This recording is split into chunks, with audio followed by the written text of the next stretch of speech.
Ethan Walker had not been back in Maple Ridge for more than 20 minutes when he saw her. He was still lifting boxes out of the truck, his 5-year-old son half asleep in the passenger seat. And there she was, standing across the street with a dish of lasagna, like she had been waiting for him all along. He did not know her name yet. He did not know what she had survived. All he knew was that she looked at him and said, "You don't have to do this alone." And something inside him cracked wide open. Her name was Lena Brooks, and she lived in the house directly across the street. Ethan learned this within the first 5 minutes of standing on his new front porch, holding a warm dish of lasagna he had not asked for, watching his son Cameron press his face against the truck window to stare at the woman who had just appeared out of nowhere.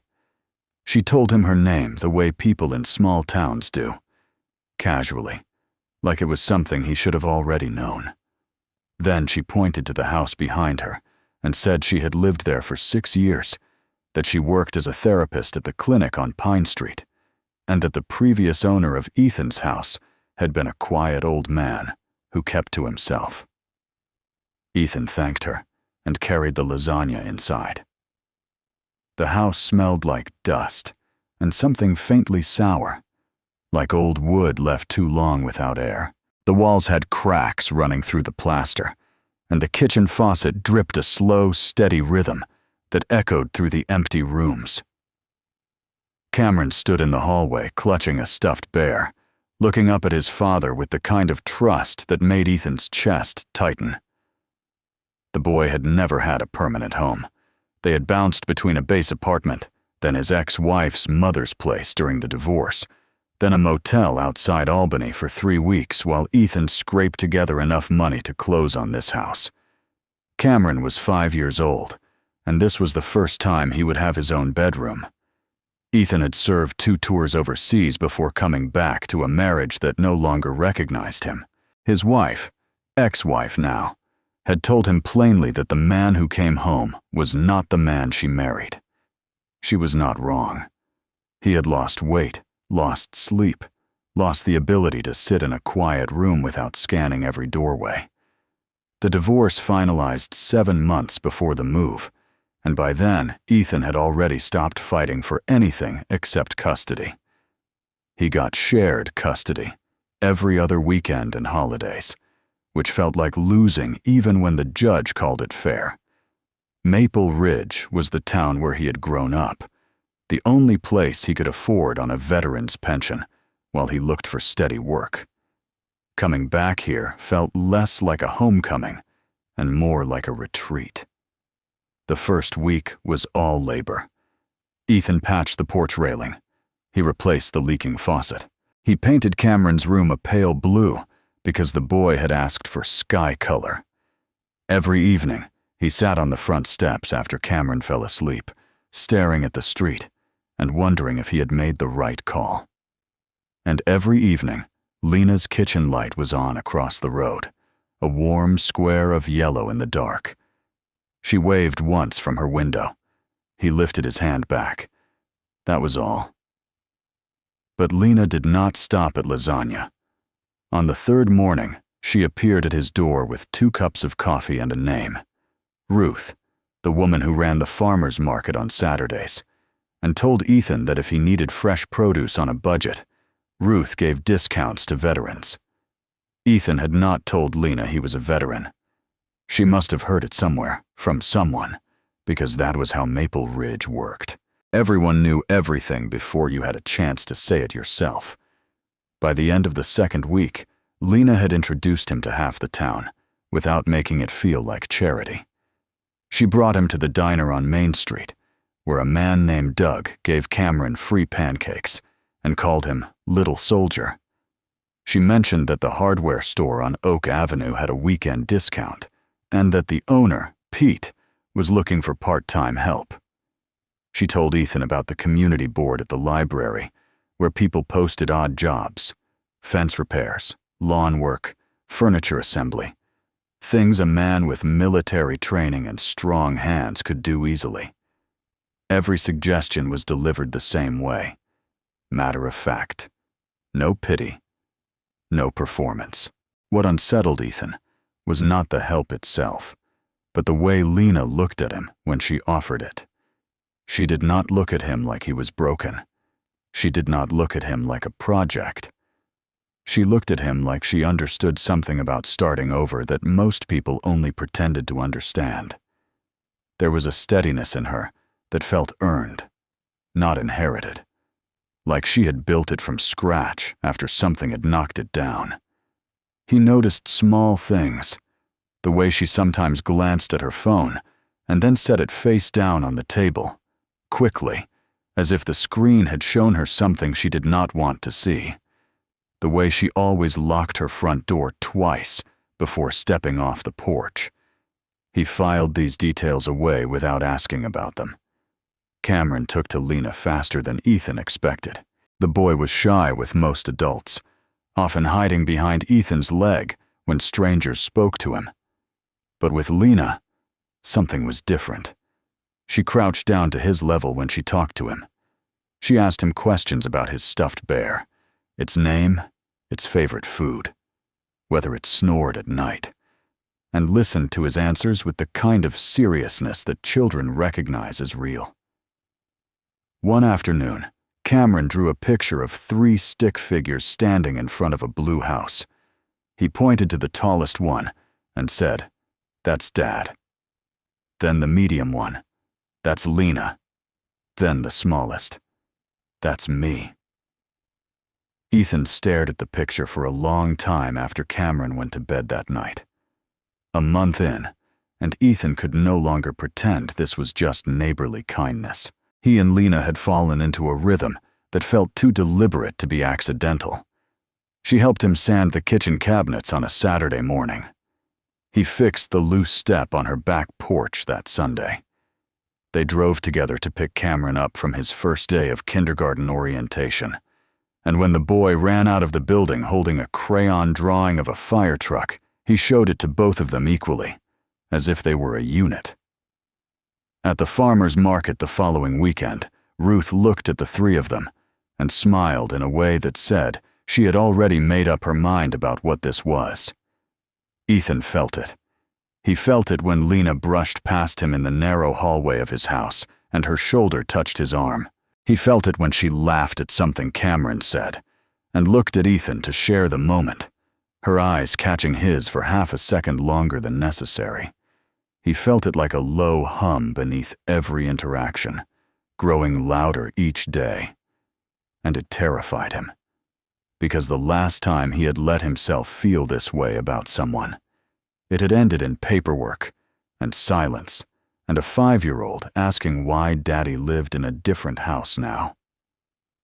One evening, after Cameron was asleep, and Lena was sitting on his porch drinking the last of a bottle of wine they had split, she said something that landed harder than she probably intended.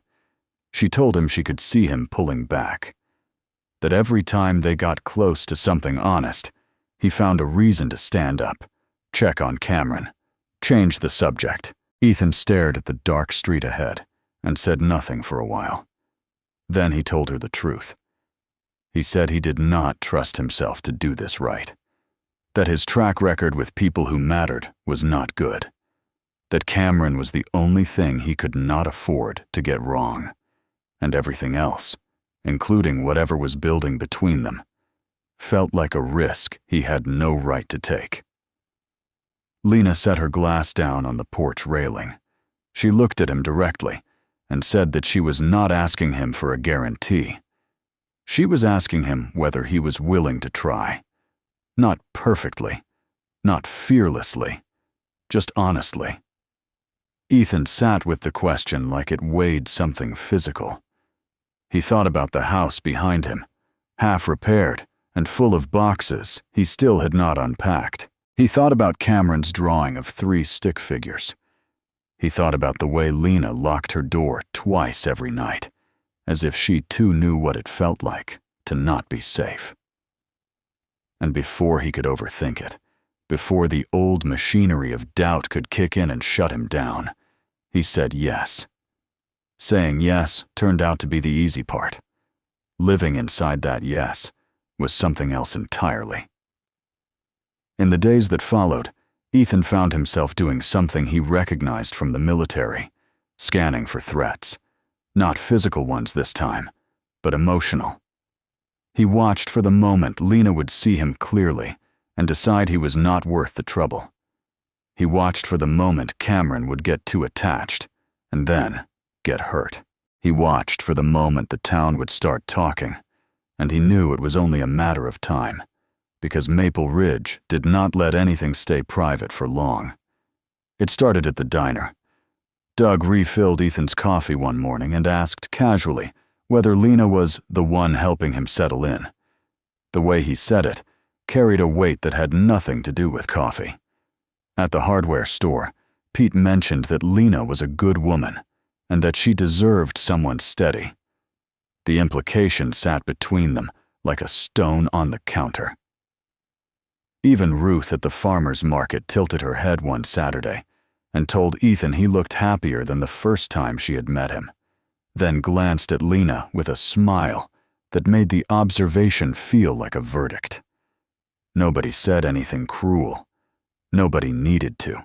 The awareness that his life was being observed and narrated by people he barely knew was enough to make Ethan's skin tighten. He began pulling back in small ways he hoped Lena would not notice. He stopped suggesting they eat dinner together during the week. He kept their conversation shorter, more surface level. When Cameron asked if Lena could come to his first real day of kindergarten, Ethan said maybe, which the boy understood correctly as no. At night, lying in bed with the ceiling fan clicking above him, Ethan argued with himself. One voice said he was protecting his son. Another voice said he was protecting himself and calling it parenting. He thought about his ex-wife's words during the divorce, that he had a gift for being physically present and emotionally absent at the same time. He had hated her for saying it. He hated himself more for knowing she was right. Lena noticed. Of course she noticed. She was a therapist. And more than that, she was someone who had spent years learning to read the distance people put between themselves and the things they wanted. She did not confront him immediately. Instead, she gave him exactly the space he seemed to be asking for, and the absence of her felt louder than her presence ever had. 3 days passed without her knocking on his door. Cameron asked about her twice. Ethan told him Lena was busy with work, which was probably true, but felt like a lie anyway. On a Friday evening, Lena texted him a single line. There was a cabin her friend owned on the lake about 40 minutes north, and it was empty this weekend. She said Cameron could come or not. She said it was just an invitation, not a test. Ethan read the message 3 times. Then he called his ex-wife and asked if she could take Cameron for the weekend. It was not his scheduled time to hand him over, but she agreed without asking why. He dropped Cameron off Saturday morning, drove home, and sat in his truck for 10 minutes before texting Lena back. He told her he would drive. The cabin was small and plain, set back from the water behind a row of birch trees. They arrived in the late afternoon and spent the first hour doing nothing important, carrying bags inside, opening windows, figuring out the old stove. The quiet between them was not comfortable, and not uncomfortable. It was the kind of quiet that exists when 2 people know a conversation is coming, and neither wants to start it. They ate sandwiches on the dock as the sun dropped behind the trees, and then Lena set her plate aside and looked at him in that way she had, direct and patient, like she could wait as long as it took. Ethan spoke first. He told her that he had been pulling away and that he knew she knew. He said the town was watching them, and it made him feel like every move he made was being graded. He said he was terrified of failing again, not just with her, but with Cameron, with the house, with the entire idea that he could build a life that held together. He said that in the military, the rules were clear. You followed orders. You completed the mission. You came home, or you did not. But here, in this civilian life, with its soft edges and open choices, He did not know what the mission was anymore. He did not know what good enough looked like. And every time he got close to something that felt like happiness, a part of him started counting down to the moment it would be taken away. Lena listened to all of it without interrupting. When he finished, she did not try to fix what he had said or reframe it with clinical language. Instead, she told him something about herself that she had never said out loud to anyone in Maple Ridge. She said that before she moved to this town, she had been in a relationship for almost 4 years with a man who controlled every corner of her life. He chose her clothes. He monitored her phone.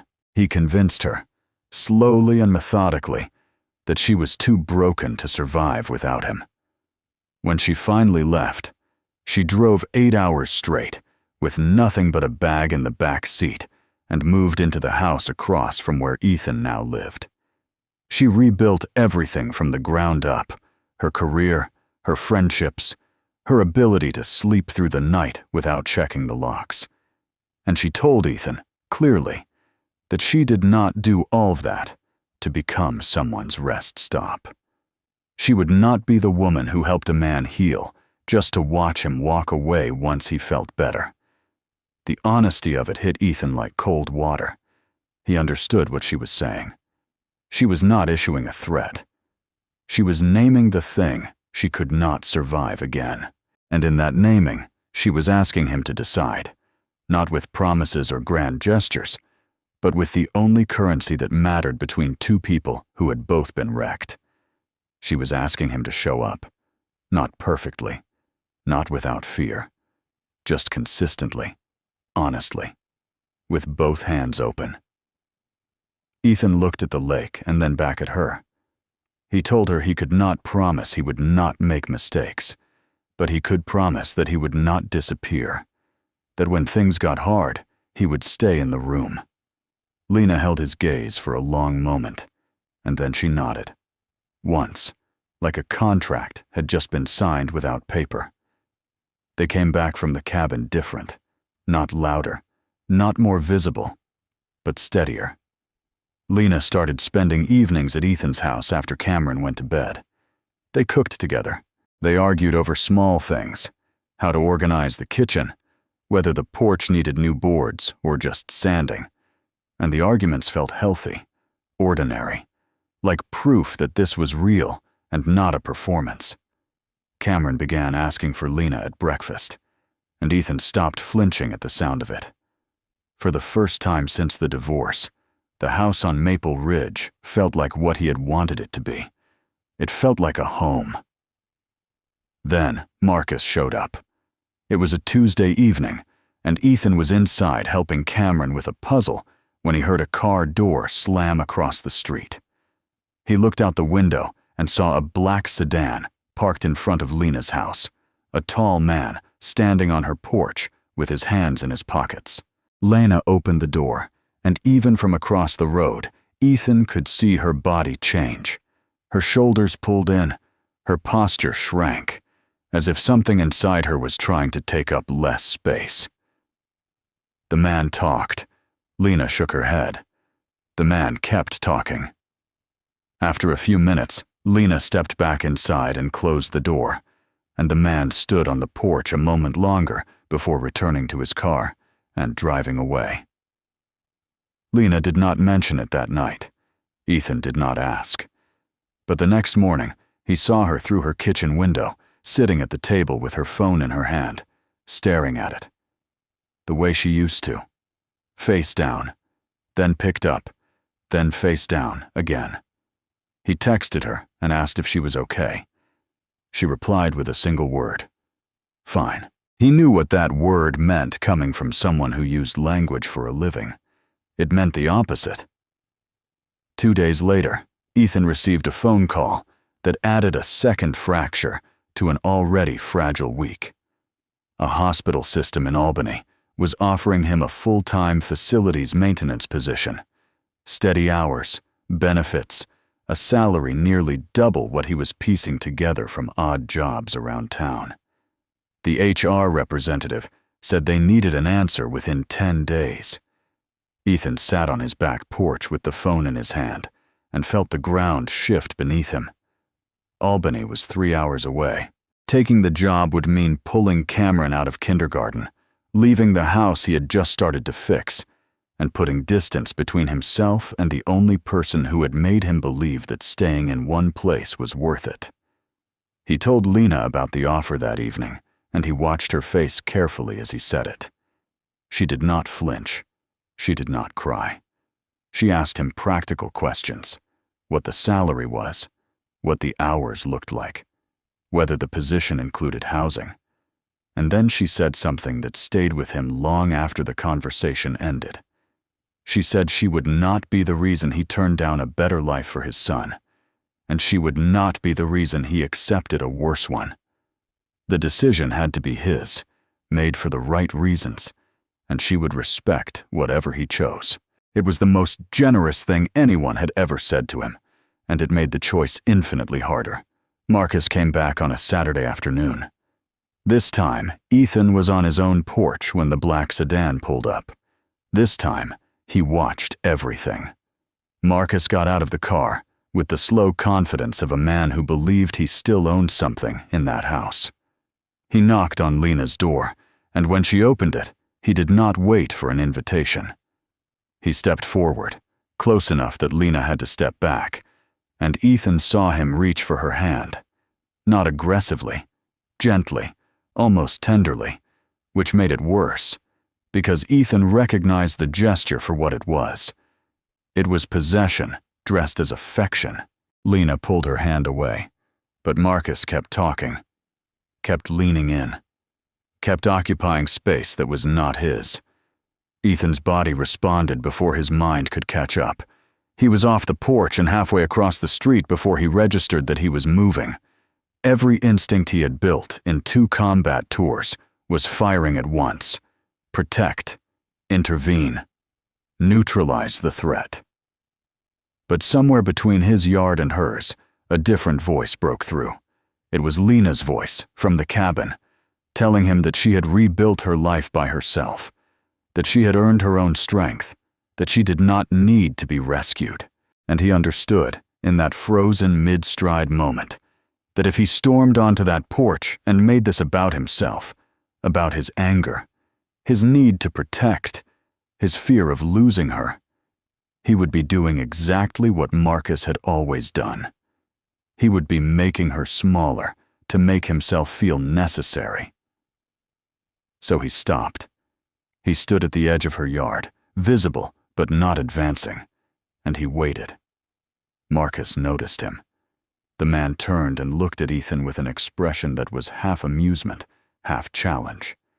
He said something Ethan could not hear, directed at Lena, but meant for him, and then he smiled. It was the kind of smile that dared you to react, that fed on your reaction, that won either way. Ethan did not move. He did not speak.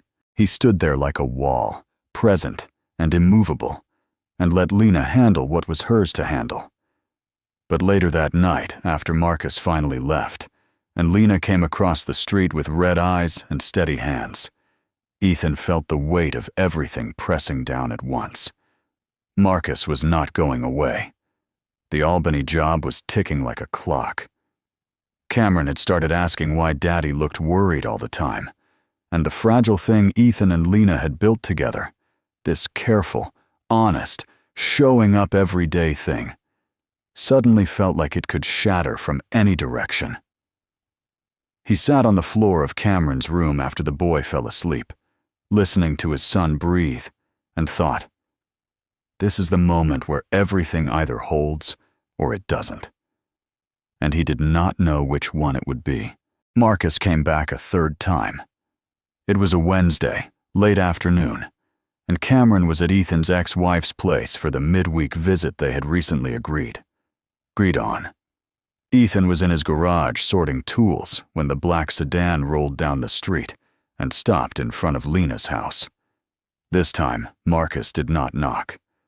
He sat in the car with the engine running, and Ethan could see him through the windshield, phone to his ear, watching Lena's front door like a man waiting for something to wear down. Lena must have seen the car from inside, because she came out before Marcus had the chance to get comfortable. She walked down her porch steps and stopped at the edge of her yard. Arms crossed, feet planted. Even from across the street, Ethan could see that something had shifted in her.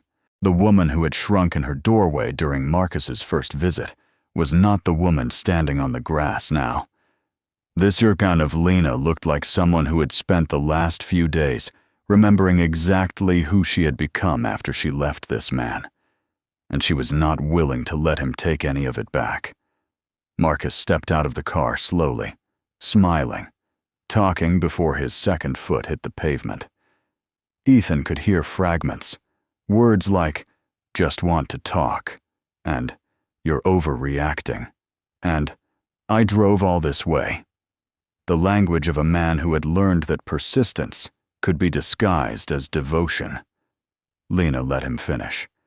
Then she spoke, and her voice carried clearly across the quiet street.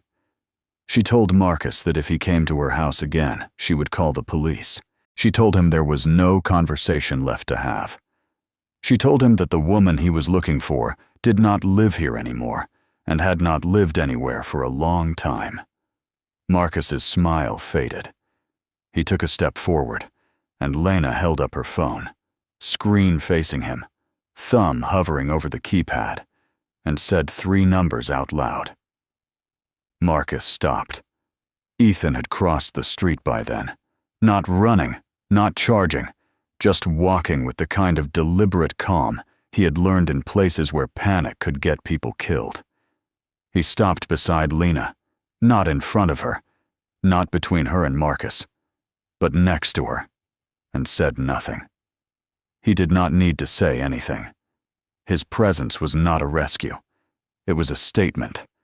It said, "She is not alone, and you are outnumbered, and this is finished." Marcus looked at Ethan, then at Lena, then at the phone still raised in her hand. He stood there for a long moment, the kind of moment where a man calculates whether his pride is worth more than the consequences. Then he got back in his car and drove away. Lena did not lower the phone until the sedan turned the corner and disappeared. They stood in her yard for a while after that, not speaking. Lena's hands were shaking, but her face was still. Ethan reached over and took her hand, and she let him, and they stayed like that until her breathing evened out. Then she looked at him and said thank you, not for protecting her, but for letting her protect herself. Ethan understood the difference. It was the most important thing he had learned since coming home. The Albany deadline came 3 days later. Ethan sat at his kitchen table with the offer letter spread out in front of him and a cup of coffee going cold beside it. The numbers were good. The benefits were better. On paper, it was the responsible choice, the kind of decision a good father would make to secure his child's future.